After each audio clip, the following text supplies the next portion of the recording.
Les politiciens, on a confiance ou on n'a pas confiance, ça dépend. Hein. Mais en tout cas, on sait quelque chose, c'est qu'il y a officiellement 600 000 personnes qui n'ont pas à bouffer en France, quoi, tous les jours. Et les mecs vous disent ça comme un chiffre, et quand on leur demande qu'est-ce qu'ils vont faire pour ça, ils disent ben je sais pas. Alors nous on sait et on le fait, voilà.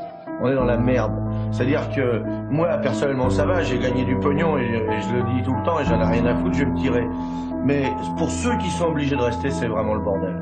C'est vraiment pas bien. Il y a une pyramide sociale où il y a un mec qui est en haut tout seul, Giscard, vous me direz, il y a du vent en ce moment-là. Parce qu'il y a beaucoup de mecs qui veulent sa place. Et plus on descend, plus on est nombreux. Et quand on arrive en bas, on est vraiment dans la merde. Alors moi, ce que je voudrais, c'est qu'on remue la merde de manière à ce que... C'est donc vraiment une histoire de merde, ma candidature.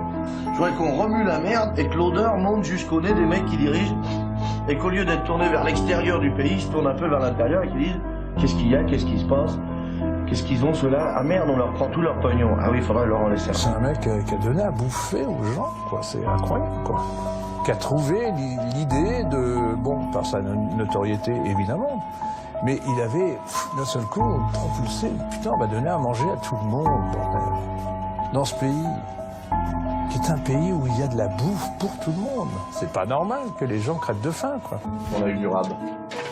On en a eu un peu plus que prévu. Alors on vous a amené le reste.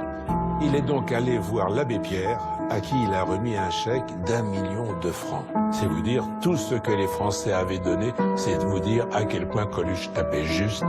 Les Français étaient tout à fait sensibles au fait que c'était pas normal qu'on puisse mourir de faim en France. Alors pour les hommes politiques, j'ai aussi un message, c'est ça. Et puis pour ce que je crois à leur sincérité, j'ai un autre message, c'est ça. Voilà, mais en dehors de ça, j'ai rien. J'appelle les feignants, les crasseux, les drogués, les alcooliques, les pédés, les femmes, les parasites, les jeunes, les vieux, les artistes, les taulards, les gouines, les apprentis, les noirs, les piétons, les arabes, les français, les chevelus, les fous, les travestis, les anciens communistes, les abstentionnistes convaincus, tous ceux qui ne comptent pas pour les hommes politiques, à voter pour moi, à s'inscrire dans leur mairie et à colporter les nouvelles.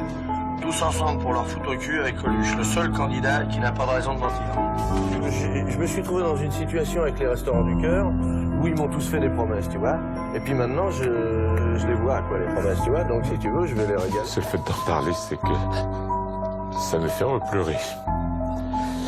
Je peux pas vous dire pourquoi, c'est que c'est pas possible de perdre quelqu'un comme ça. Et que la mémoire revient instantanément, c'est-à-dire ce coup de téléphone, où j'ose pas poser la question, mais... Et le dernier me dit, il est mort.